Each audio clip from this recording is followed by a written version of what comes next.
সুপ্রিয় দর্শক, আসসালামু আলাইকুম। নিউজ 24 এর দুপুরের সংবাদে আপনাদেরকে স্বাগতম। প্রথমেই জানিয়ে দিচ্ছি সংবাদ শিরোনাম। ব্রাহ্মণবাড়িয়ায় বন্ধুদের সঙ্গে ঘুরতে গিয়ে বিএসএফ এর গুলিতে যুবক নিহত। দেশজুড়ে লোডশেডিং আরও বাড়বে। বাংলাদেশের মানবাধিকার পরিস্থিতি নিয়ে কড়া সমালোচনা যুক্তরাষ্ট্রের। সার্টিফিকেট বাণিজ্য, ডিবিতে আসছেন কারিগরির সাবেক চেয়ারম্যান, সম্পৃক্ততা পেলে ব্যবস্থা। কেউ কথা না শোনায় হতাশ আওয়ামী লীগের কেন্দ্রীয় নেতারা। এতক্ষণ শুনছিলেন সংবাদ শিরোনাম। পুরো খবর পেতে ভিডিওটি শেষ পর্যন্ত দেখুন। সর্বশেষ সংবাদ পেতে চ্যানেলটি সাবস্ক্রাইব করুন। এবার বিস্তারিত। ব্রাহ্মণবাড়িয়ায় বন্ধুদের সঙ্গে ঘুরতে গিয়ে বিএসএফ এর গুলিতে যুবক নিহত। ব্রাহ্মণবাড়িয়ার কসবায় ভারতীয় সীমান্তরক্ষী বাহিনীর গুলিতে মোহাম্মদ হাসান নামের এক যুবক নিহত হয়েছেন। সোমবার সকালে উপজেলার বায়েক ইউনিয়নের পুটিয়া সীমান্তে এ ঘটনা ঘটে। ৬০ বিজিবির অধিনায়ক জাবেদ বিন জব্বার ঘটনার সত্যতা নিশ্চিত করেছেন। নিহত মোহাম্মদ হাসান কসবা উপজেলার কায়েমপুর ইউনিয়নের কায়েমপুর গ্রামের জারু মিয়ার ছেলে। তিনি পেশায় একজন কৃষক। প্রত্যক্ষদর্শী ও বিজিবি সূত্রে জানা গেছে, সোমবার সকাল ৯টার দিকে হাসান ও ৪-৫ জন বন্ধু পুটিয়া এলাকায় ভারত সীমান্তের শূন্যরেখা এলাকায় ঘুরতে যায়। এ সময় ভারতের ওই এলাকার ৩ নম্বর গেট দিয়ে এক বিএসএফ সদস্য তাদেরকে লক্ষ্য করে গুলি ছোড়ে। এ সময় গুলিবিদ্ধ হয়ে হাসান সেখানেই মাটিতে লুটিয়ে পড়ে। পরে হাসানের বন্ধু ও স্থানীয়রা উদ্ধার করে তাকে কসবা উপজেলা স্বাস্থ্য কমপ্লেক্সে নিয়ে গেলে কর্তব্যরত চিকিৎসক তাকে মৃত ঘোষণা করেন। দেশজুড়ে লোডশেডিং আরও বাড়বে। একদিকে তীব্র গরম, অপরদিকে দেশব্যাপী লোডশেডিংয়ে মানুষের যন্ত্রণা চরম আকার ধারণ করেছে। বেশি ভুগছে গ্রামের মানুষ। গরম এভাবে চলতে থাকলে লোডশেডিং আরও বাড়বে, পাশাপাশি বিদ্যুতের চাহিদাও বাড়ছে। বিদ্যুৎ উন্নয়ন বোর্ডের তথ্য বলছে, সন্ধ্যায় পিক আওয়ারে বিদ্যুতের চাহিদা থাকে ১৭ থেকে ১৭,৫০০ মেগাওয়াট। এই চাহিদা আরও বাড়তে পারে, তাতে লোডশেডিং আরও বাড়বে। এদিকে বর্তমান চাহিদার বিপরীতে সর্বোচ্চ উৎপাদন গড়ে ১৪,০০০ মেগাওয়াট, ফলে ৩ থেকে ৩,৫০০ মেগাওয়াট ঘাটতি থাকছে। এই বিপুল ঘাটতি সরকার জেলা ও গ্রামাঞ্চলে লোডশেডিং করে সমাধানের চেষ্টা করছে। এতে ঢাকার বাইরে কোথাও কোথাও ১০ থেকে ১২ ঘন্টা পর্যন্ত বিদ্যুৎ থাকছে না। বাংলাদেশের মানবাধিকার পরিস্থিতি নিয়ে কড়া সমালোচনা যুক্তরাষ্ট্রের।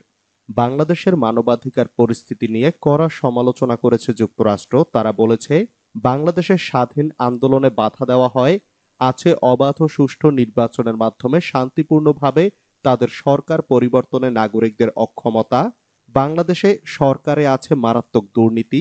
দেশের ভিতরে এবং আন্তর্জাতিক মানবাধিকার বিষয়ক সংগঠনগুলোর উপর সরকারের কঠোর বিধিনিষেধ অথবা হয়রানি করছে। সোমবার বার্ষিক এই প্রতিবেদন প্রকাশ করা হয়। বাংলাদেশে ২০২৩ সালে মানবাধিকার পরিস্থিতির উল্লেখযোগ্য পরিবর্তন হয়নি বলে যুক্তরাষ্ট্রের পররাষ্ট্র দপ্তরের প্রতিবেদনে বলা হয়েছে। এতে বলা হয়, বাংলাদেশে বিচার বহির্ভূত হত্যাকাণ্ড সহ বিধি বহির্ভূত হত্যা, গুম, নির্যাতন, স্বেচ্ছাচারমূলক আটক, গ্রেপ্তার, বিচার বিভাগের স্বাধীনতায় গুরুতর সমস্যা, রাজনৈতিক বন্দী, মত প্রকাশ ও সংবাদ মাধ্যমের স্বাধীনতায় বাধা, শান্তিপূর্ণ সভা সমাবেশে হস্তক্ষেপ, রাজনৈতিক কর্মসূচিতে অযৌক্তিক বিধিনিষেধ এবং সুষ্ঠু ও অবাধ নির্বাচনের মাধ্যমে জনগণের সরকার পরিবর্তনের সুযোগ না থাকা সহ নানা ধরনের মানবাধিকার লঙ্ঘনের গ্রহণযোগ্য খবর রয়েছে। মার্কিন পররাষ্ট্র দপ্তর বলেছে, মানবাধিকার লঙ্ঘনের ঘটনায় ব্যাপকভাবে দায়মুক্তি দেওয়ারও অনেক খবর রয়েছে। বেশিরভাগ ক্ষেত্রে মানবাধিকার লঙ্ঘনের ঘটনায় জড়িত থাকতে পারেন এমন কর্মকর্তা বা নিরাপত্তা বাহিনীর সদস্যদের শনাক্ত ও শাস্তি দিতে সরকার গ্রহণযোগ্য পদক্ষেপ নেয়নি। প্রতিবেদনে বলা হয়েছে, সরকার বা সরকারি সংস্থা বিচার বহির্ভূত হত্যাকাণ্ড সহ বিধি বহির্ভূত হত্যাকাণ্ড ঘটিয়েছে বলে খবর রয়েছে। সরকার নিরাপত্তা বাহিনীর সদস্যদের হাতে মোট কতজন নিহত হয়েছে সেই সংখ্যা প্রকাশ করেনি, আবার ঘটনাগুলো তদন্তে স্বচ্ছ পদক্ষেপ নেয়নি। বিচার বহির্ভূত হত্যাকাণ্ড বিগত বছরের তুলনায় কমেছে উল্লেখ করে প্রতিবেদনে বলা হয়েছে, মানবাধিকার সংগঠন আইন ও সালিশ কেন্দ্র ২০২৩ সালের জানুয়ারি থেকে সেপ্টেম্বর মাস পর্যন্ত ৮ জনের বিচার বহির্ভূত হত্যাকাণ্ডের শিকার বা আইন শৃঙ্খলা রক্ষাকারী বাহিনীর হেফাজতে থাকাকালে মৃত্যু হওয়ার কথা বলেছে। আরেকটি মানবাধিকার সংগঠন একই সময়ে ১২ জনের বিচার বহির্ভূত হত্যাকাণ্ডের শিকার হওয়ার খবর দিয়েছে। বাংলাদেশে আইন শৃঙ্খলা রক্ষাকারী বাহিনীর সদস্যদের হাতে গুম ও অপহরণের ঘটনা অব্যাহত রয়েছে বলে প্রতিবেদনে উল্লেখ করা হয়েছে। সার্টিফিকেট বাণিজ্য, ডিবিতে আসছেন কারিগরির সাবেক চেয়ারম্যান, সম্পৃক্ততা পেলে ব্যবস্থা। বাংলাদেশ কারিগরি শিক্ষা বোর্ডের সদ্য সাবেক চেয়ারম্যান আলী আকবর খানকে জিজ্ঞাসাবাদের জন্য ডেকেছে ঢাকা মহানগর গোয়েন্দা পুলিশ। সার্টিফিকেট বাণিজ্যে আলী আকবর খানের স্ত্রী শেহেলা পারভিন গ্রেফতার হওয়ার পর সদ্য সাবেক চেয়ারম্যানের সম্পৃক্ততার বিষয়টি সামনে আসে। এ বিষয়ে তাকে জিজ্ঞাসাবাদ করবে ডিবি। মঙ্গলবার সকালে জাগো নিউজকে বিষয়টি নিশ্চিত করেছেন ঢাকা মহানগর পুলিশের অতিরিক্ত police commissioner Mohammad Harunur Rashid. DB প্রধান বলেন, হাজার হাজার সার্টিফিকেট বাণিজ্যের কারণে গ্রেপ্তার হয়েছেন কারিগরি শিক্ষা বোর্ডের সদ্য সাবেক চেয়ারম্যান আলী আকবর খানের স্ত্রী। এরপর চেয়ারম্যান পদ থেকে তাকে ওএসডি করা হয়। মোহাম্মদ হারুনুর রশিদ বলেন, আলী আকবর খানকে জিজ্ঞাসাবাদে যদি সার্টিফিকেট বাণিজ্যে তার সম্পৃক্ততা পাওয়া যায় তবে তার বিরুদ্ধে আইনানুগ ব্যবস্থা নেওয়া হবে। কেউ কথা না শোনায় হতাশ আওয়ামী লীগের কেন্দ্রীয় নেতারা। আওয়ামী লীগ দলীয় এমপিদের কেউই কথা শোনেননি, কেউই কথা রাখেননি। তারা আগামী ৮ মে অনুষ্ঠেয় উপজেলা নির্বাচনের প্রথম ধাপে আত্মীয় স্বজনকে নির্বাচন থেকে সরিয়ে নেননি। দলের নির্দেশ উপেক্ষা করে তারা নিকট আত্মীয়দের নির্বাচনী প্রতিদ্বন্দ্বিতায় রেখেছেন। গতকাল সোমবার ছিল মনোনয়নপত্র প্রত্যাহারের শেষ দিন। এদিন দলের সাধারণ সম্পাদক এবং সড়ক পরিবহন ও সেতুমন্ত্রী ওবায়দুল কাদের সহ কয়েকজন কেন্দ্রীয় নেতা প্রধানমন্ত্রী শেখ হাসিনার ধানমন্ডির রাজনৈতিক কার্যালয়ে বসে মনোনয়নপত্র প্রত্যাহারের সর্বশেষ খোঁজখবর নিচ্ছিলেন। তবে দিন শেষে তারা একজনেরও মনোনয়নপত্র প্রত্যাহারের খবর পাননি। এ ব্যাপারে জানতে চাইলে দলের ঢাকা বিভাগের দায়িত্বপ্রাপ্ত কেন্দ্রীয় সাংগঠনিক সম্পাদক মির্জা আজম সমকালকে বলেন, দলের নির্দেশনা থাকার পরও দলের সংশ্লিষ্ট এমপিদের কেউই কথা রাখেননি। এ অবস্থায় আগামী ৩০ এপ্রিল সন্ধ্যা ৭টায় গণভবনে অনুষ্ঠেয় আওয়ামী লীগের কার্যনির্বাহী সংসদের বৈঠকে দলীয় সিদ্ধান্ত নেওয়া হবে বলে জানিয়েছেন রাজশাহী বিভাগের সাংগঠনিক কার্যক্রম দেখভালের দায়িত্বপ্রাপ্ত কেন্দ্রীয় সাংগঠনিক সম্পাদক এস.এম. কামাল হোসেন।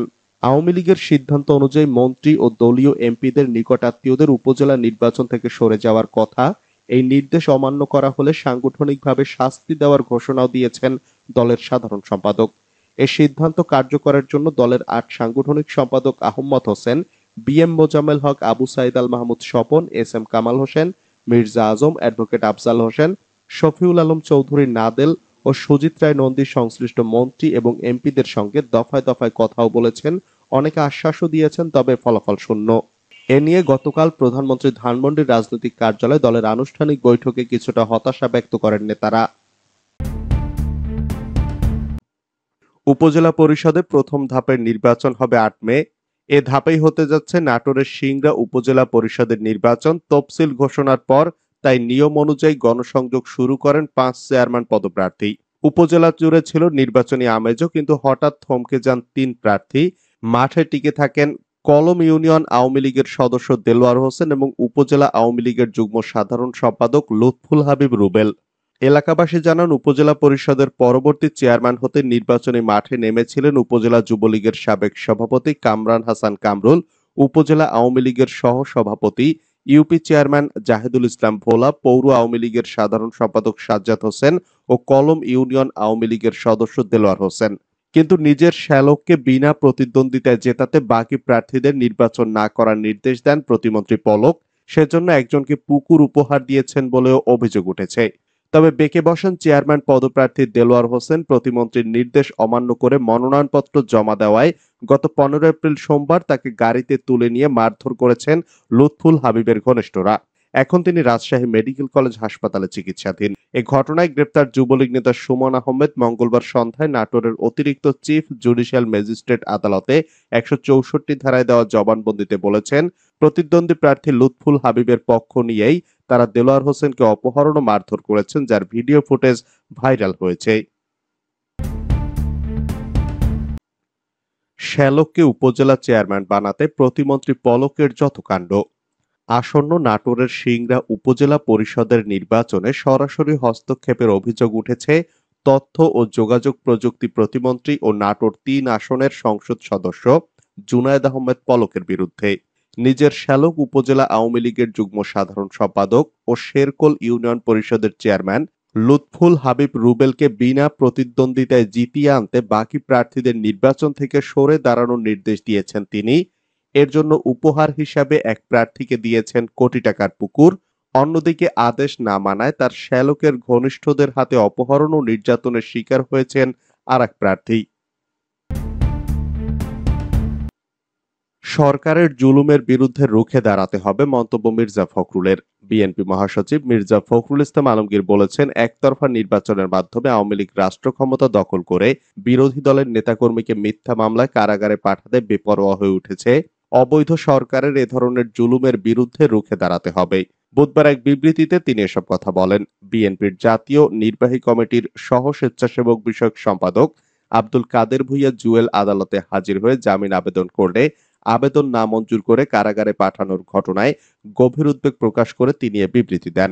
জুয়েলের বিরুদ্ধে ৩ শতাধিক মামলা আছে। দ্বাদশ জাতীয় সংসদ নির্বাচনের আগে ৫টি মামলায় তাঁকে ১৫.৫ বছরের সাজা দেন আদালত। এছাড়া বিভিন্ন মামলার হাজিরা দিতে না পারায় পরোয়ানা জারি করা হয়। যেসব মামলায় আদালতে হাজির হলে পল্টন থানার ২টি মামলায় তাঁকে গ্রেপ্তার দেখে কেরানীগঞ্জ কেন্দ্রীয় কারাগারে পাঠানো হয়। মির্জা ফখরুল বলেন, সারা দেশে আদালতের মাধ্যমে বিএনপি সহ বিরোধী দলের নেতাকর্মীকে মিথ্যা মামলায় সাজা প্রদান ও কারান্তরীণ করা হচ্ছে। একই দিন ঢাকা মহানগর দক্ষিণ বিএনপির সদস্য সাবেক কমিশনার শহীদুল ইসলাম বাবুল, ২৭ নম্বর ওয়ার্ড বিএনপির সভাপতি কাজী সেলিম আহমেদ সালেম, ২৮ নম্বর ওয়ার্ড বিএনপির সভাপতি হাজী কুতুবউদ্দিন ও ২৭ নম্বর ওয়ার্ড বিএনপির সাংগঠনিক সম্পাদক রেজাউর রহমান রাজুর জামিন নামঞ্জুর করে কারাগারে পাঠিয়েছেন আদালত।